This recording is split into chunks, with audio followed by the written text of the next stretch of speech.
All right. Sometimes every once in a while I'll get cut off because my video just doesn't, or I don't have enough memory to finish the video. We were only a few minutes from the end, so not a big deal.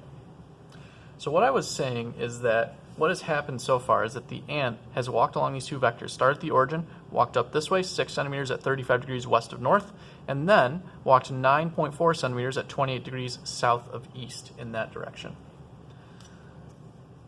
Ultimately, the question is asking us to determine how much distance the ant has traveled, as well as its displacement from its starting point. Well, the distance is very easy. Finding the distance is as simple as saying, well, how long is this path? 6 centimeters plus 9.4 centimeters means that the distance the ant walked is 15.4 centimeters. Okay, that's the length of the path. Doesn't matter what direction it went, that is the distance. Okay? The trickier question is the displacement. Displacement means essentially the length of the straight line path from start point to end point. How far is the ant from where he started and in what direction? Well, here's where the ant started, here's where he ended up.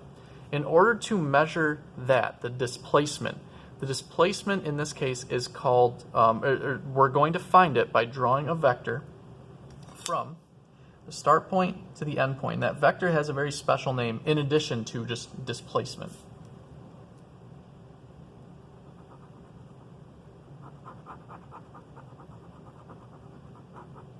Oh dear, I drew it a little bit too long, not this part. Okay, so this vector right down here has a special name. It is known as the resultant. In this case, the resultant shows us our displacement because we're dealing with length vectors. If we were dealing with other types of vectors, like force vectors or velocity vectors, it wouldn't show us the displacement, it would show us something related to those vectors. The resultant is the sum of the vectors that you have added up. It is the total combination of all the added vectors. Sum of all the added vectors. Whenever you add vectors, you have to draw in a resultant. And the resultant will always go from the origin, or another way to think of it is the tail of first vector, to the head of the last vector. And it will always go from the origin outwards, okay? It won't ever point in, the resultant won't, okay? The resultant always points from start to finish, okay? So in this case, the resultant is right here. And again, in this case, that happens to be the displacement. When you're adding length vectors, the resultant shows you the displacement. So our resultant, if we were measuring this, is, let's see, about 4.85 centimeters at, we're going to measure the length. Let's see here. Okay, that's not quite long enough, so I'm just going to sketch this out to here.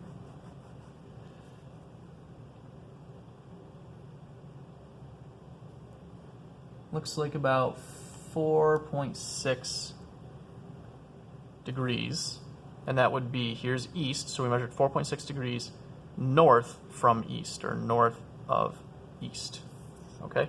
So that is the displacement. That's the resultant vector. In this case, since we're dealing with length vectors, that's also the displacement, okay?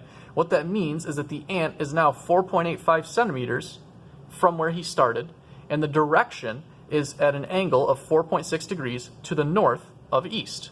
That tells us exactly where the ant ended up. That's the whole point. The displacement is how far from your starting point are you at the ending point.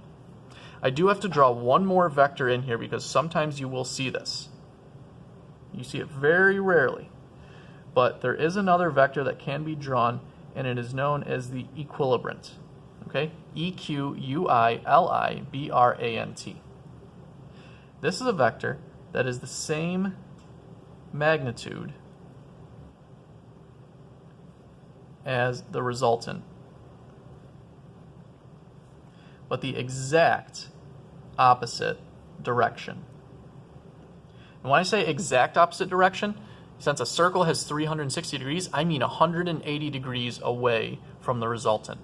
So if this is the resultant, it's actually really easy to determine what the equilibrant should be.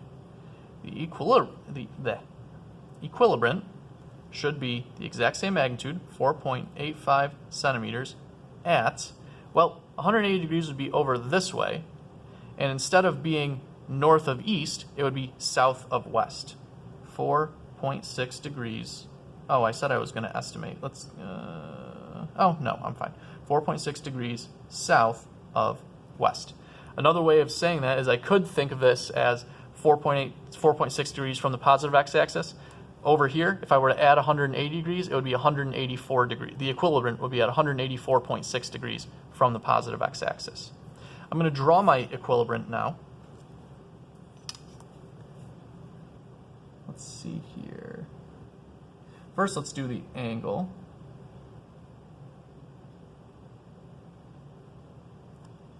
So 4.6, let's say it's about right there. And we're going to measure along that line 4.85 centimeters.